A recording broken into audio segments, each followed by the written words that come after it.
We in the West spent the first 40 years after the Second World War embedding markets in some sort of social democratic nexus. And we've spent the last 40 years undoing that and disembedding it. It is NATO which is more likely to see its demise. Rather than the principles of the Charter, it is the hypocrisy about the principles of the Charter that is going to be led, kicking and screaming, I'm sure, but going to be led to its own end.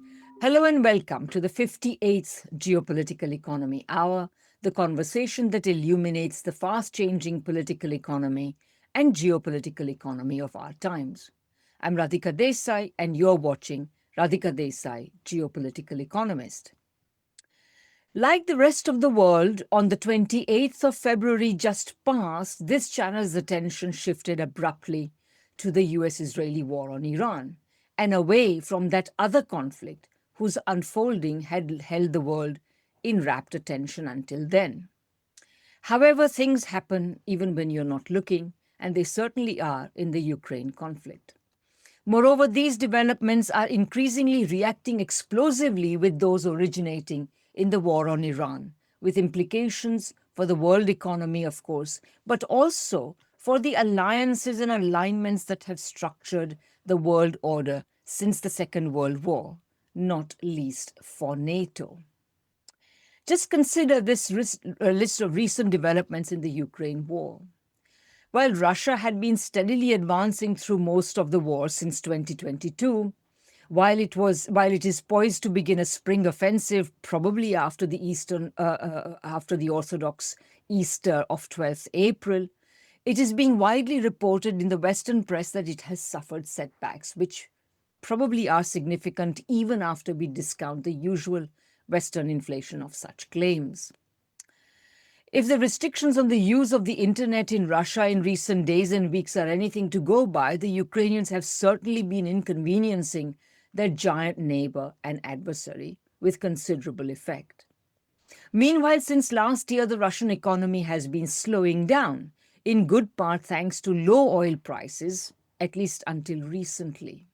And of course, with the war in Iran, while oil prices have shot up, and while this shooting up of oil prices has even prompted the Trump administration to lift sanctions on Russian oil, temporarily, of course, Russia's capacity to take advantage of these favorable conditions have been thwarted by Ukrainian attacks on Russia's energy infrastructure. Some of you who listen to this channel will have watched my interview with Dr. Sergei Glaziev, who was particularly exercised about this matter. These attacks are being supported and encouraged by Europeans in order to ensure that Russia does not enjoy any windfall gains from the war on Iran, even though this result can only deepen their own already very deep energy crisis. Indeed, European countries are pointing to the linkages between the two wars, drawing attention not only to Russia and Iran's long-standing alliance and military cooperation, but also to its deepening with the Iran war. It's of course been reported widely that the Russians are giving Iran a lot of help with military intelligence and surveillance and navigation and such like things. So the Europeans are pointing to this cooperation in order to demand that Trump put pressure on Russia to stop supporting Iran. But even as they do so, they are caught in a bind. On the one hand, popular sentiment and the manifest illegality of the US and Israel's criminal assault on Iran leaves them whining about international law, while their own commitment to Ukraine leaves them pleading with the United States to side with them. Meanwhile, the Trump administration is straining to avoid linking the two conflicts and is reportedly putting pressure on Ukraine to stop attacking Russian energy infrastructure so as to bring more oil onto the market and depress its price, at least by a little. But of course, this can only drive the wedge between the two sides of the North Atlantic Alliance deeper, threatening NATO, even though the Europeans seem to be bending over backwards to preserve the alliance. So, for example, while on the one hand, they whine about international law and claim that they are not allowing the Americans to use their bases to attack Iran, on the other hand, of course, they give the US power to use these bases for any action that can be deemed defensive. Meanwhile, Ukraine's embattled president has been touring the Persian Gulf states and statelets, selling them drones and other military equipment, while Ukrainian forces have been reported to be fighting in faraway wars in places like Libya. And this seems to put a very new light on the Ukrainian state. It's as if it's turning into a freelance mercenary of sorts, guns available for hire, sort of international vigilante state or organization. And of course, with these ominous linkages, these individual fires are turning into a joint and even a single conflagration. And as it does so, there is more and more talk of a world war. It's been around for a while, but it's sounding more credible than ever. And I should add, of course, that I'm speaking to you on Tuesday afternoon UK time, and in a few hours, Trump's deadline for Iran to come to some kind of agreement with the United States, impossible though it would seem for Iran to do so, or face destruction not only of its civilian infrastructure and its energy infrastructure, but apparently, if his latest statement is anything to go by, of its entire civilization. So Trump is threatening to demolish an entire civilization, to destroy an entire civilization. So where is this war at? Where is the Ukraine conflict at? How is it interacting with the Iran conflict? What does all this mean for the set of alliances that have over the past 8 decades become so familiar, and for the world economy? And what does it mean for US power and Western power? With me to discuss all this is Professor Richard Sakwa. Welcome, Richard. My pleasure. Richard, you are arguably among a handful of authorities on the history of Russia and the Soviet Union. The author, most recently, of a book that came out just last month, in March, entitled The Russo-Ukrainian War: Follies of Empire. You've been professor at the University of Kent and also honorary professor at Moscow State University. And you've written many, many other books about the internal and international politics of Russia and the Soviet Union, and you have been following the Ukraine conflict since it began, indeed, while it was still brewing. The list of your books is so long, I will only confine myself to mentioning those that have been connected with the Ukraine conflict, which began roughly not roughly, it began in this form in 2014. And in 2015, you wrote a very important and I think path-breaking book, Frontline Ukraine: Crisis in the Borderlands. You then followed that up with Russia Against the Rest, which was published in 2017. More recently, you published The Lost Peace: How the West Failed to Prevent a Second Cold War, which came out in 2023. And last year, you published The Culture of the Second Cold War. So it's an absolute pleasure to have you back here. And let me start our discussion by asking you what you think are some of the most important things to observe and understand about the current state of play of the Ukraine conflict. Yep. Thank you very much for that generous introduction, and indeed for your earlier comments just now, because I think you've put it very well into context. And if I could put a little gloss on some of those issues. The first one is, how do we understand? Because clearly what is going on now is an enormous disruption. And then, what sort of disruption are we talking about? I'm beginning to see this now as the end of the whole 80 years since the end of the Second World War, as the end of the 8 decades of this phase. I mean, if you could argue that after the First World War, the League of Nations, so many people have called it the Versailles system, which lasted, catastrophically until 1939. Then, of course, a whole period of World War. You could begin to say it's not over yet, but that this whole charter epoch, this is the United Nations, the charter adopted in 1945, and its principles. Because, of course, no one is suggesting that the United Nations is the world government. Of course, it isn't. But it provides and establishes what is legitimate in international politics. It also enunciates a fundamental principle. For example, I mean, I'm not the first to suggest it. Terry Nardin and others have done so years before. And that is the fundamental principle in international politics of sovereign internationalism. Sovereignty defended, that the nation state is the basic form of political community of our times. Of course, it's not the only one. There's plenty of other ways in which humans get together. But it's a format in which democracy, in which political representation takes place. And hopefully accountability, rule of law, and so many other things. But at the same time, it's internationalism.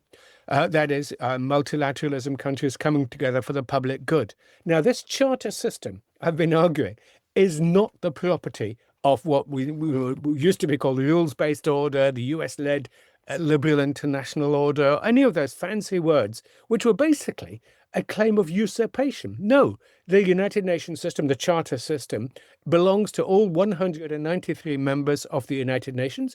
Many of them, of course, were the children of decolonization. They have now matured. They now demand an equal voice for sovereign internationalism to work. So just at the moment when the world is most, and perhaps that's why we're in this crisis, of course, it's just at the moment when there's sovereign internationalism, multilateralism, that the chorus of the international community can speak with so many different voices.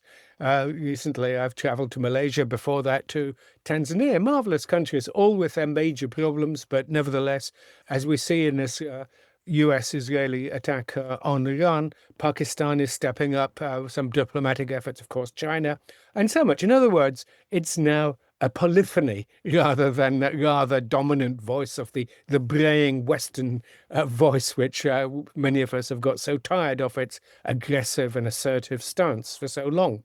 But unfortunately, this 80-year phase is coming to an end, and this whole the framework, I mean, the brazenness with which first of all, in the Russo-Ukrainian war, Russia's security concerns, some may be legitimate, some may be less legitimate, but nevertheless, they existed.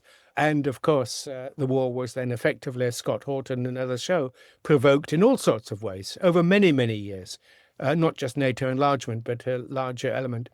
And of course, now the brazen attack on Iran, which, flouts all elements of international law, preceded, of course, by the abduction of Maduro and his wife, Celia Flores, in early January. That's the first thing. So in other words, that, unfortunately, it's that charter system is under unprecedented attack. They're just ignoring it. And of course, brazenly, the way the Trump language and so on. Just another thing in saying in all of this is, of course, I've been arguing for a long time that this US-led political West since 1945 has made these illegitimate assertions to replace the international law based on charter system, but, generating its so-called rules-based order, which was neither rules and no order in that whatsoever. But what we're seeing is a blowback. That the way I'm beginning to look at it now is, just to think about it, is that in many ways, the unfinished agenda of the late 20th century, since 1945, the role of Germany, for example, the Russo-German relationship, and much more, NATO, what was that about? That this unfinished agenda that how we failed to establish a pan-European continental security order after the end of the First Cold War, and so many other issues. And of course, I was just going to mention, which I was going to mention a second ago, how many years has Cuba been under sanctions? Illegitimate, illegal. I mean, bilateral sanctions, of course, are a matter just unpleasant, but the way that then they're forcing many other states, though some Europeans have chaffed against it, Spain in particular, over the years. But nevertheless, why haven't they done anything? Why haven't they, well, I hate this American term, called out, condemned the United States for what was clearly imposing a collective punishment on a whole nation? And the fact that the European Union failed to do it, why the European Union and European leaders failed ultimately to defend the JCPOA in Iran, way back when Trump first left it in 2018. That's the nuclear deal over Iran. So there's so many issues that, I don't know, what's the opposite of polyphony? This mono voice, was dominant for so long, and no one dared. Monotony, I think, It's might be certainly the word. monotonous, but Yes. certainly, but failed to do it. So, in other words, the unfinished agenda of the 20th century is now coming back to bite us and blow back enormously. And as you suggested in your opening comments, it's hitting Europe perhaps most of all because it has been the most negligent of defending its own professed principles for so long. No, and Richard, I always admire the enormous detail with which you understand any given situation. As a historian, I think I always am in great awe of the skills of historians on this. But let me. I think we basically agree on what's going on in at the very deep level at which you're looking at it. But I put it slightly differently. Because I would say that the world order of 45, the creation of the United Nations, the charter, everything, that actually is not ending. On the contrary, I think it was acquiring a new lease on life. And let me explain why I mean that, what I mean by that. Basically, you have to see, there's been a lot of recently, a lot of criticism, about like the imperial origins of the United Nations. Mark Mazower and other such people have written about it. But actually, what you have to realize if you're trying to place the United Nations in the history of imperialism is that it was and had to be a compromise between imperialism and anti-imperialism, not least because, think about it this way, not least because the Soviet Union and the Chinese forces, principally Chinese Communist forces, had been so critical in ending the war. And if you think about it, if you think that this Second World War was the continuation of the First World War, because the First World War had started because various imperialist powers in their competition, or rather there was competition among various imperialist powers for markets, for economic territory, and this competition got out of hand, it got out of control, it led to a war, and of course, at the end of the war, there was much said about German guilt and Germany had to pay reparations. But in fact, the Versailles Settlement, which supposedly settled things at the end of the First World War, couldn't actually settle nothing because if the war had been caused by all of these powers competing with one another and then losing control of this competition, nothing was going to be solved by some of them defeating others. And it wasn't solved. In fact, and in the Second World War, things were relatively more settled because communist forces had to be taken into account. They had to be brought, and anti-imperialist forces had to be brought into account. So, so nationalist forces, anti-imperialist forces, socialist forces, communist forces, all these people had to be brought into account. And so really, to me, the United Nations should be seen as a balance and equipoise between the forces of imperialism and the forces opposed to imperialism, which includes the communist and the nationalist forces. And this meant that while the West always related to the United Nations with obviously vast amounts of hypocrisy. I mean, they never really liked the United Nations because they had to go there and deal with the sort of the leaders of the unwashed masses of the world. And so on. So this was all. And to me, I would say that NATO was started in order to have a forum which was independent of this rabble, as I'm sure the people, members of NATO, thought of the United Nations. So they created NATO really in order to oppose the United Nations. The principles, for example, of equal sovereignty, etc., were indeed principles that had to concede to the anti-imperialist forces and the political power that they had acquired by this time, and the reduction in the imperialist countries' power to determine what happened. So they had to concede such principles. All the principles that make the UN Charter such a wonderful document, non-interference, non-aggression, respect for equal sovereignty, etc.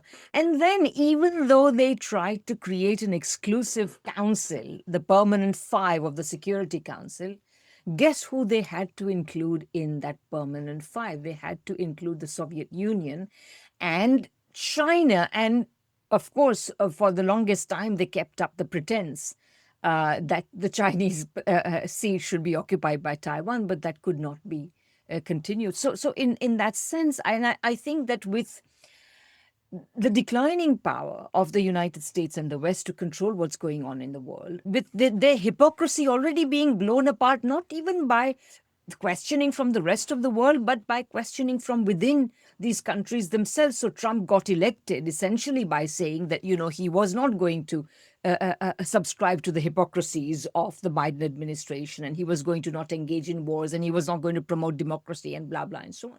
So in a certain sense, what we are seeing, perhaps, let me suggest this to you, is actually, I think that rather than the UN, I think it is NATO which is more likely to see its demise. It is, rather than the principles of the Charter, it is the hypocrisy about the principles of the Charter that is going to be led, kicking and screaming, I'm sure, but going to be led to its own end. And to its execution, perhaps. And so, yeah, I mean, I would rather think about it in these terms. Yeah. Yeah, no, I agree completely. That I did not to be misunderstood.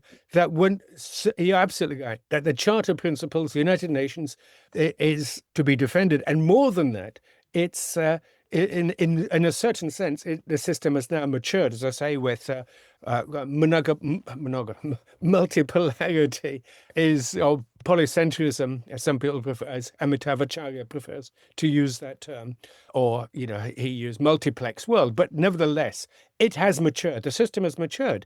And that is precisely perhaps one reason why United States, Israel, Ukraine, and other states absolutely hate it the most. But where I agree completely with all the other things, but in particular, is the fact that there is no alternative waiting in the wings. That with all of its flaws, and as you suggest, that United Nations is coming under particular criticism at this time. It always has been by America first as the nationalists.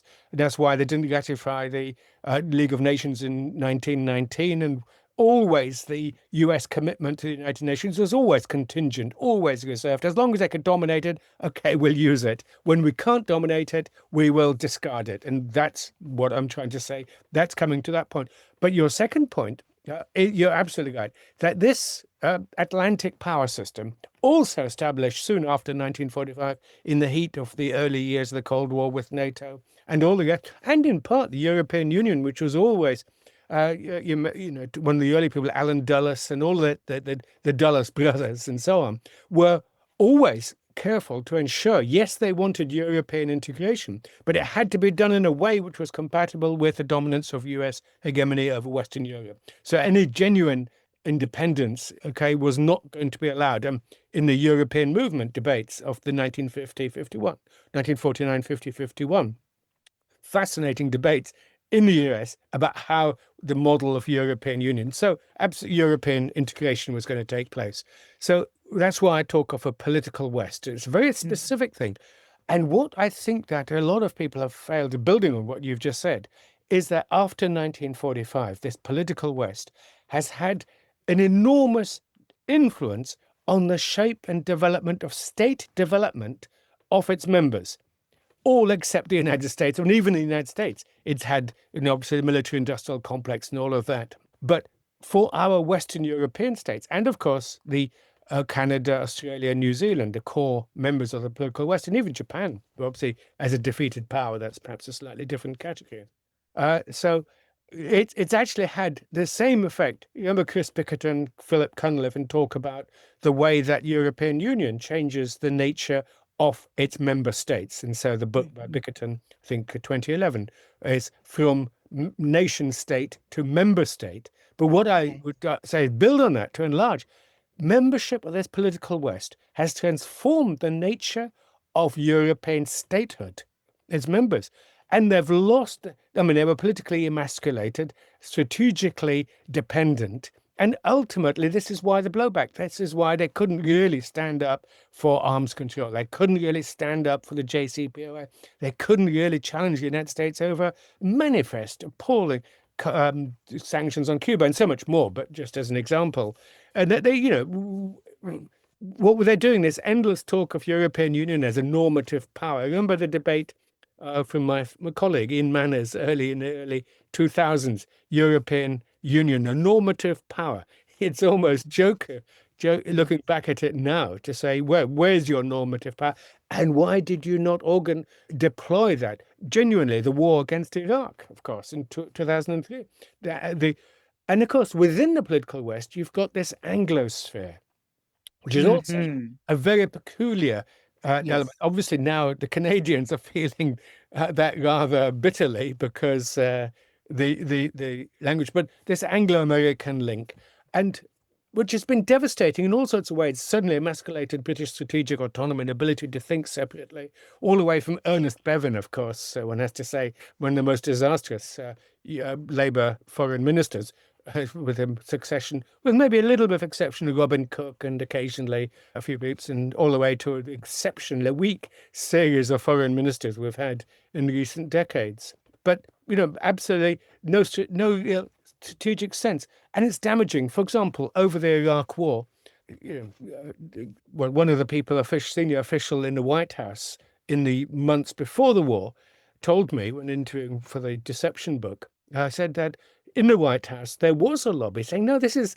against international law. There's no casus belli, and we must let the UN weapons inspectors check, for weapons of mass destruction and so on. And then he told me, that the voice of the restrainers kept saying, no, no, no, London is saying they've got it. London is saying. So in other words, they used London as a leverage for the Yes. warmongers, whereas Yes. London was doing it, thinking it was actually enhancing its influence with a great power. You couldn't make it up, this sort of No. shallow and shabby sort of diplomacy that takes place.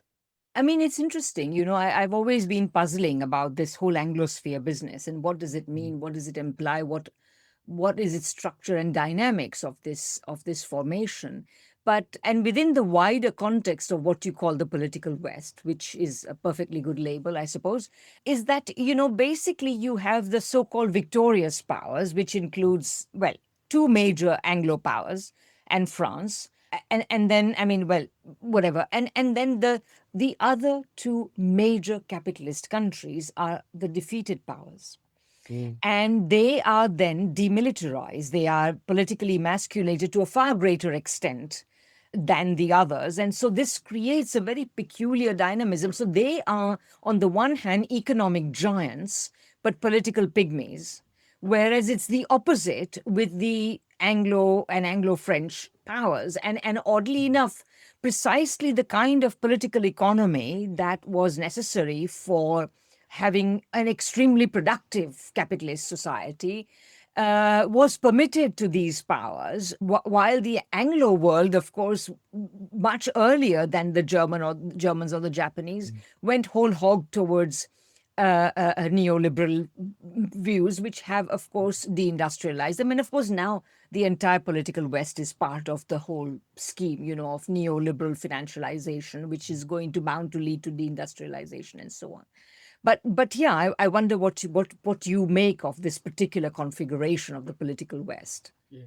No, I think that's a very useful way of putting it, with the defeated powers who, in a sense, that defeat was internalized to a degree that then affects a sort of an imbalance within this political West, which was never balanced unity, say US led. And so there's always dynamics within it. For example, Charles de Gaulle's attempts at various points to articulate a vision of this European, well, based on sovereignty first, but more than that, a sovereignty based within a larger European unity, which he used to call a third power, including the Soviet Union, of course, in a strange sort of way, or Europe, and then part of it. It's complicated, but nevertheless, that sort of articulating a different. So yes, I never suggest, and we shouldn't obviously, that the political West is homogenous and top down. By far, it's enormous contradictions. But the key point is those contradictions are coming home to roost now. Now, When the which yeah, go ahead. which Yeah. which then brings us to, maybe we should discuss the tensions within NATO right now with these two wars that are at one level two different wars with different origins, and also some very complex alignments around that. I mean, I was trying to express some of that in my introductory remarks, but obviously it is, I'm just describing them, but it is still important to analyze them. Like, what do you think? Yeah. are the alignments along, do they run, do the two wars align the various powers symmetrically or asymmetrically? I have no idea. And Yeah. also, what at one level it looks as though, I mean, I know that the Europeans are bending over backwards to save NATO, both vis-a-vis Ukraine and vis-a-vis Iran. But on the other hand, it's quite possible that the tensions that have now revealed themselves are too great to save NATO. I don't know. What do you feel?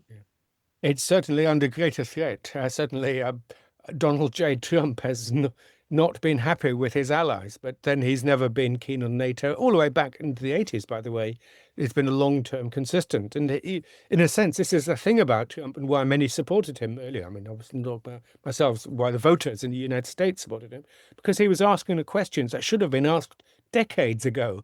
He didn't perhaps necessarily give the right answers, but at least and now we're entering into a phase of flux and dynamism in international politics, the like of which we have not seen, but indeed since 1940, soon after 1945, that open historical situation, including NATO in question, the political West in question, fundamentally divergence between the United States and the Western European states, and within Western Europe, a certain division. You have the emergence of both a certain number of countries, Hungary, Slovakia, and some others, perhaps more tentatively. And then within them, in Germany, for example, AfD and others putting forwards. And unfortunately, Sarah Wagenknecht didn't get elected last time, which I hadn't realized, by the way. She missed out by 0.1%, the 5% threshold. When the recounting was done, yeah, she missed by very little. But even the recounting wasn't, there's still the allegation, I have no idea how accurate,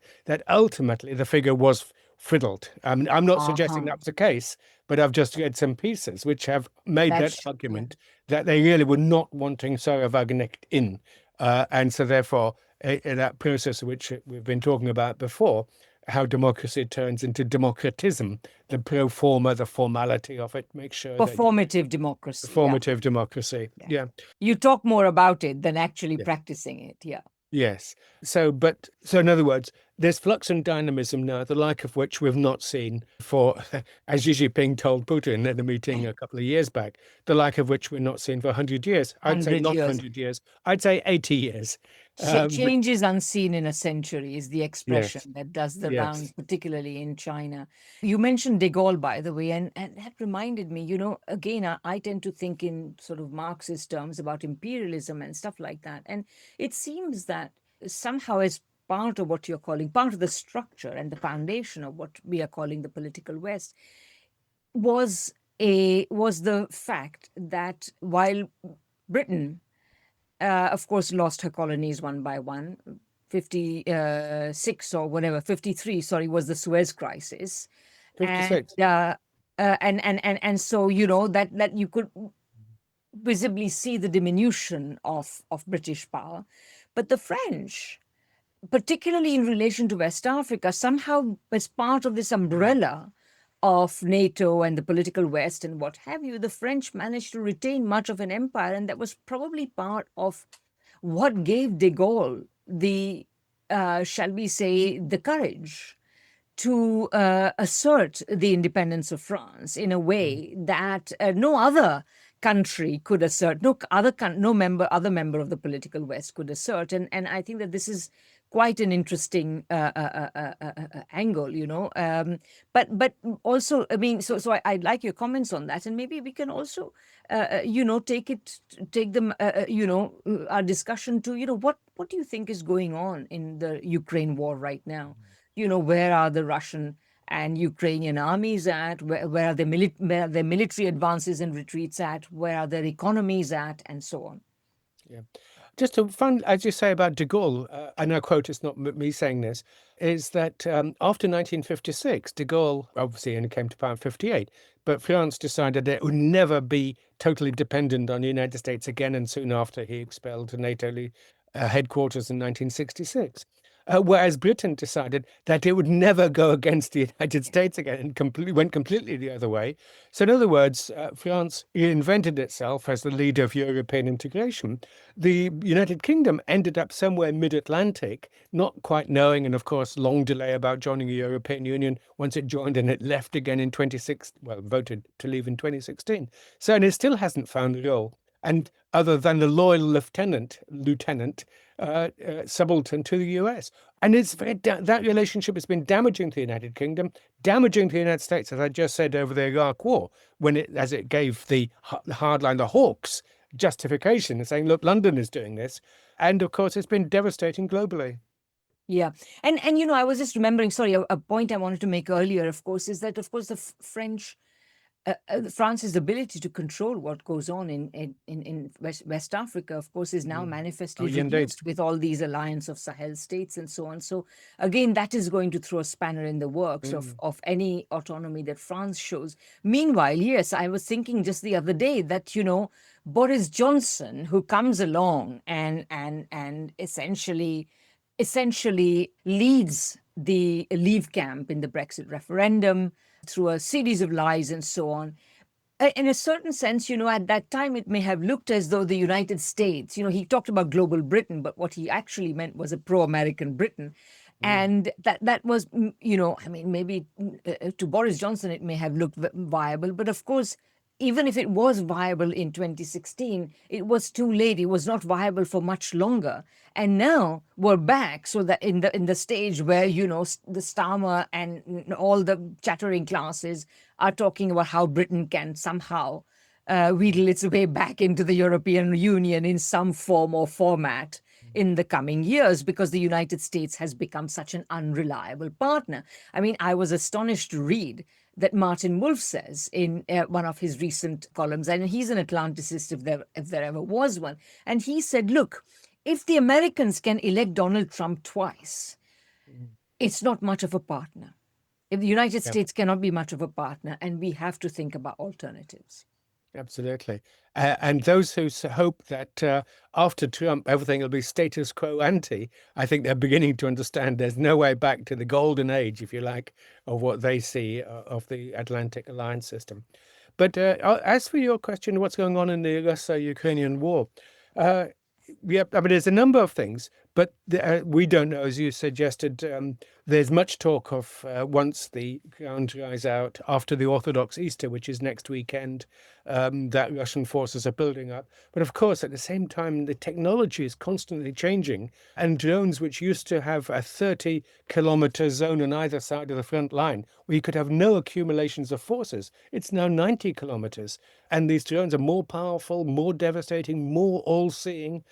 So I'm not quite sure that how the technology, of course, Russia is advancing bit by bit, both on the Zaporozhye front, on the Donetsk front, and interestingly enough, on the Sumy front, that is the defensive border up in the north. So some sort of a border, a defense zone, if you like, and it's incremental. And the idea, the front line is 650 miles long. And what Russia is doing is constantly probing and forcing Ukrainian forces. One interesting point is that Ukraine has kept this third reserve army. This is the former Azov people, headed by Beletsky, a 40,000 strong elite force.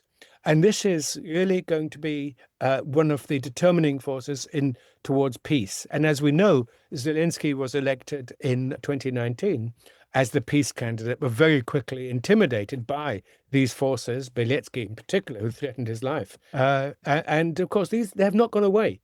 We know that public opinion polls within Ukraine is moving towards, it's still unclear in wartime, but moving towards the idea of some sort of land for peace deal, the sort that Trump has been calling for the last year and a half, and was implicitly that the spirit of Alaska meeting of Trump and Putin in August.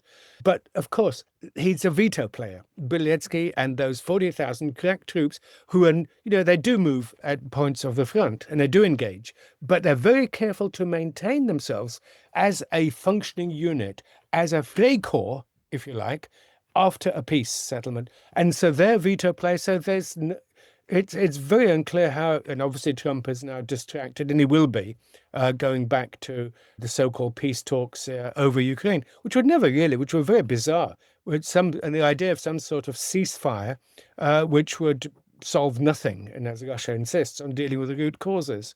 So it's not entirely clear that we're heading, in other words, for another catastrophic, tragic season of warfare over the summer. Not, who knows? The Ukrainians are maintaining their integrity and commitment. As we know, 200,000 AWOL got left away, tens of thousands of deserters. Very hard to maintain the numbers. That's why Zelensky is talking about now recruiting more women. So having destroyed the men of Ukraine, there's talk. I mean, it hasn't happened yet, and Americans were still pushing for younger people that they've been reserved up to the age of 24. Yeah, so the war is in a war of attrition, which in the long term, Russia is clearly, as a bigger, more powerful neighbor, is liable to win. Unless, of course, the Europeans intervene or NATO intervenes more dramatically. And just so one finish this point, is that one reason, as you know, Putin has come under enormous criticism at home, especially after what is perceived to have been an assassination attempt in the last days of December 2025 with a 91 drone sent to Valda. Even if it wasn't Putin wasn't there, his family were there. And that had absolutely enraged Putin and indeed the hardliners within Russia. So they're saying, no, this is the fifth year of the war. By this time, equivalent time, the Soviet armies had marched to Berlin and 4 times over defeated Napoleon. And what's going on this time? Yes. So huge pressures within Russia to escalate the war. Yeah. I mean, just one clarification. Did you say that Ukraine is maintaining the integrity of its effort, or did you say it is not able to do? It is. It is. That's interesting. Despite doing so against great odds, because, yes. There is, of course, like you say, the manpower issue or the woman power issue. Then there is, of course, Zelensky's own legitimacy within Ukraine, which is in a huge crisis. Elections, they claim, in order to justify the fact that he has not held elections, people roll out the example of Churchill. They say, oh, Churchill didn't have elections during the war in England. But of course, Churchill ran a government of national unity with all the opposition in the government. Zelensky is running a government that has banned the opposition. So it's a complete opposite. So there's that. Plus, of course, given the crisis that the Europeans are facing, how long can they continue to finance the war effort of Ukraine? So there are all of these, and it seems more and more polls are being published that are saying that we are happy to have peace with some territorial concessions. So all of these things are going on the Ukrainian side. But how do you, and you alluded to, the fact that the Russians are getting, Russian people, ordinary people, and of course the hardliners in Russia are getting more and more impatient. So can you kind of describe the Russian situation a little bit more? I mean, why is Putin unable to do anything better than this war of attrition? Yeah. Just to pick up on one point you make about the financial side, as you know, elections in Hungary, you mentioned that at the beginning. And of course, they're hoping that if Viktor Orban loses that election, then there'll be the block on the 90 billion euro loan system, because Ukraine is heading for a financial crisis of the huge sort. So yes, it's maintaining the front line at this moment. The morale has not collapsed. It's tough. I mean, plenty of people very unhappy, but it's the view that Ukraine would collapse is not yet. It may come. Some sort of, as we know, as everybody says, it's very slowly, then suddenly. So prediction is we simply can't tell. Ukraine is under huge strain. So when I say it's maintaining its integrity now, let me be absolutely clear that these things could change very quickly. And once a collapse starts, it'll be very quick. And if any sort of land for peace, who will deliver it? Not Zelensky, because he's got the Beletsky and the Freikorps waiting in the wings, and they will resist it. And they will immediately overthrow him and put some hardliner in power. So it's a complete impasse in the peace talk and negotiations front. So it'll be decided on the battlefield. As for Russia, it's of course hugely divided opinions. The economy, of course, was overheating for the first 2 years. The first year of the war, 2022, a sharp decline of the Russian economy. Not as sharp as later figures. I mean, it's 2 or 3%, whereas France and the German foreign minister were saying it's going to be 12, 10%. It wasn't. And of course, it recouped all of that in 2023, 2024, 2025 to a degree. This year, 2026, in part, it was overheating. And you could say that under the management of the head of the Central Bank of Russia, she has, and the inflation was rising, but by raising interest rates to 21% at one point, down now to 15, 16%, inflation has been reined in. In other words, it's been a soft landing from the overheating. Yes, there was a budgetary shortfall, not a crisis, because Russia is massive. It's got at least $650 billion of reserves in one form or another, including vast gold reserves. So there was a way in which it could be funded. It wasn't a crisis, but it was a crunch. And there were going to be 10% budget cuts. This war, the Iran, or this attack on Iran, and of course, has saved Russia's budgetary position. What Putin has been concerned about, what I think the hardliners and the hawks who'd like to see an escalation, including they talk about, why is the center of Kiev still intact? But Putin has, since the beginning, it has been accurately described as a special military operation, even though, of course, it has been a war, but it's been a relatively limited engagement. Now, of course, 800,000 Russian troops on the front line in one way or another. Massive. The industrial production is huge. Drone technologies evolving. That's why there may be some sort of breakthrough this summer campaign. The Russian economy is now on a much more stable basis, given this influx of funds because of energy and fertilizer sales and all the other sales. It isn't just energy and associated. And of course, America's position is much weakened at the end of it, and NATO is in disarray. The European powers, which were already suffering after the Russo-Ukrainian war, are suffering even more. American Foreign Affairs Journal loves to talk about winners and losers. Of course, in my view, they're all losers if you have a war. But at the moment, Russia is emerging. Putin is very concerned that this does not escalate, and that Russia doesn't do something. That the Iran war does not escalate. No, both wars. All these wars, in particular, I meant the Russo-Ukrainian war. That it remains a relatively limited operation, and that he doesn't incur the whole wrath of this political West and doesn't unite the political West even more against it. And of course, at the moment, he takes Napoleon's alleged Napoleon statement: "Do not interrupt an enemy when they're making a mistake." Yes, they're making a mistake. And they're making such huge mistakes at the moment. So why escalate at this moment? Just keep going, keep doing it. That's a very important point. Yeah. And I agree with you, by the way, on this Third World War talk. It's not.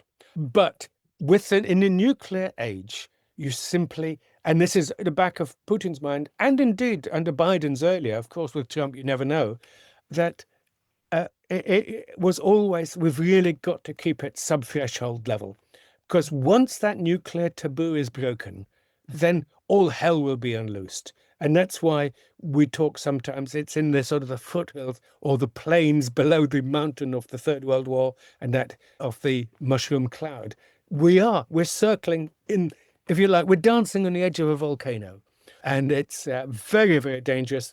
In that sense, we are closer, the Bulletin of Atomic Scientists has said, 85 seconds to midnight into Armageddon. So that in that sense, closest it's ever been. Yeah, I mean, it's just every year it's been getting closer and closer. Yes, to well, indeed, with the utter irresponsibility of those so-called responsible powers of the political West, have done nothing. Where's Britain's leadership? Where's France's or German? Well, Italy's is there. Pedro Sanchez in Spain is showing some leadership. Brazil is showing some leadership under Lula. South Africa has shown massive leadership in terms of the criminal attempt. ICIJ, yeah. Yes, ICJ. Yes, that's got the genocide charge of Gaza and so on.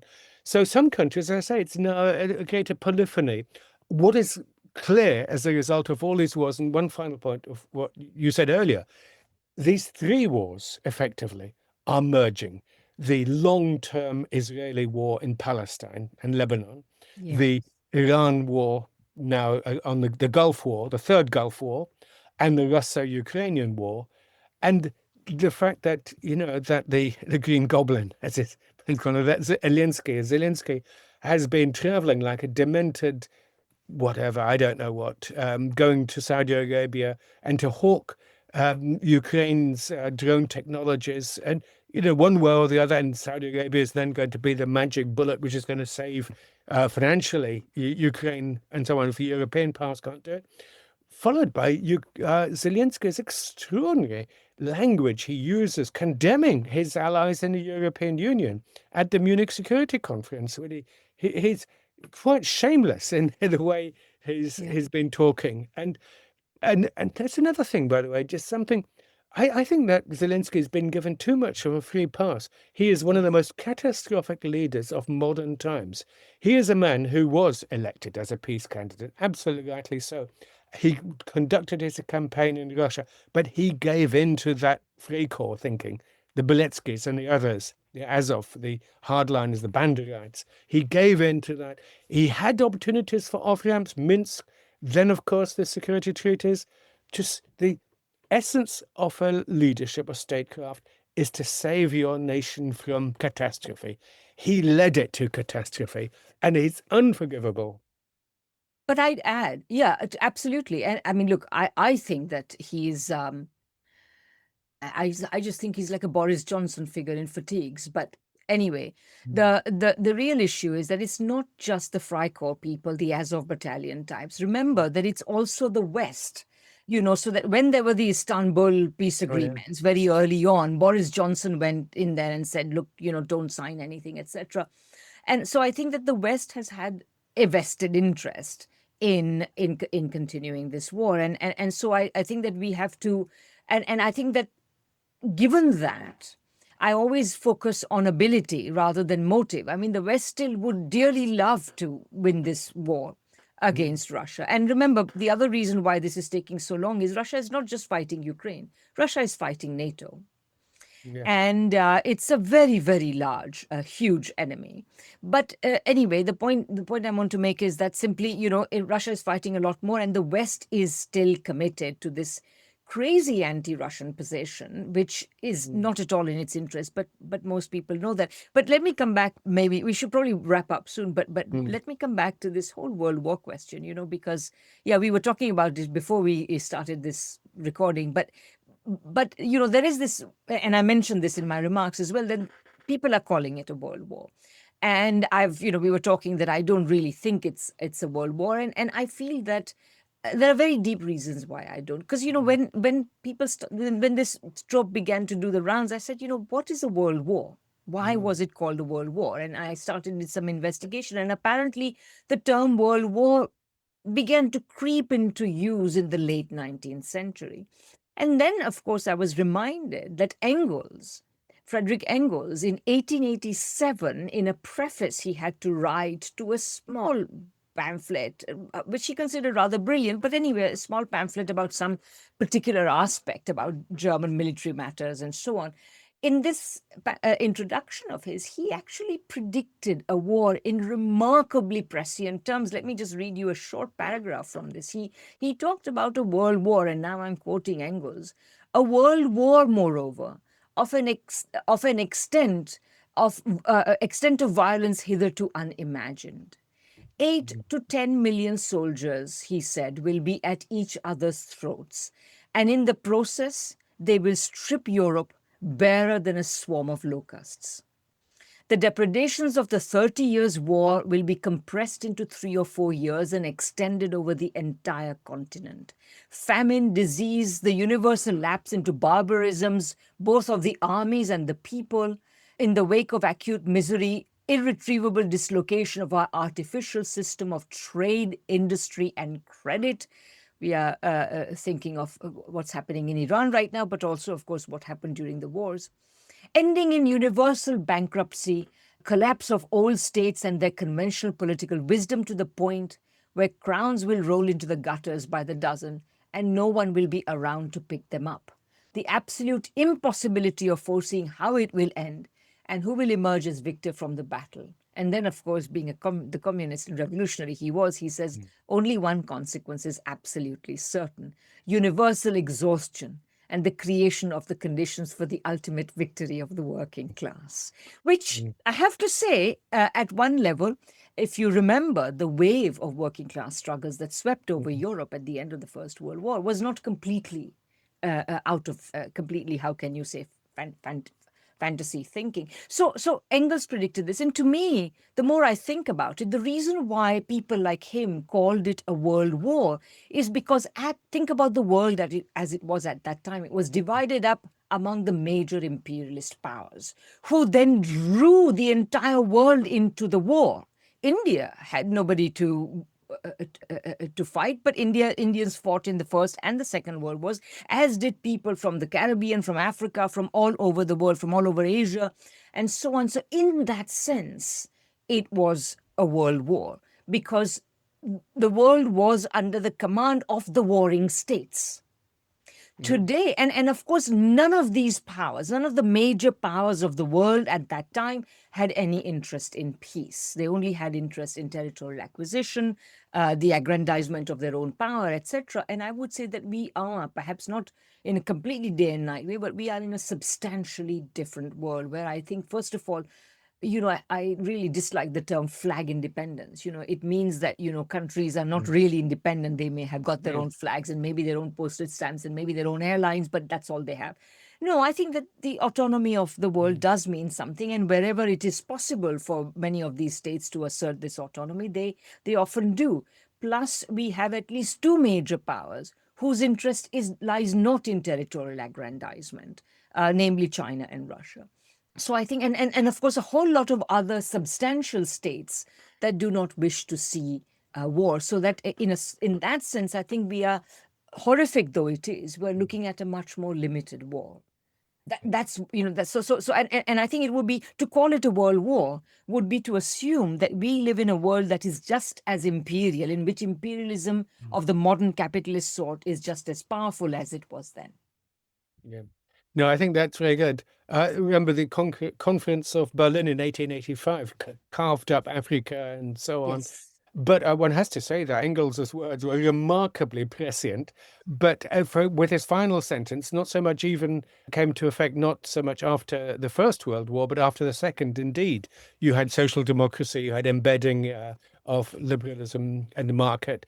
As I said, they spent the first 40, we in the West spent the first 40 years after the Second World War embedding markets in some sort of social democratic nexus.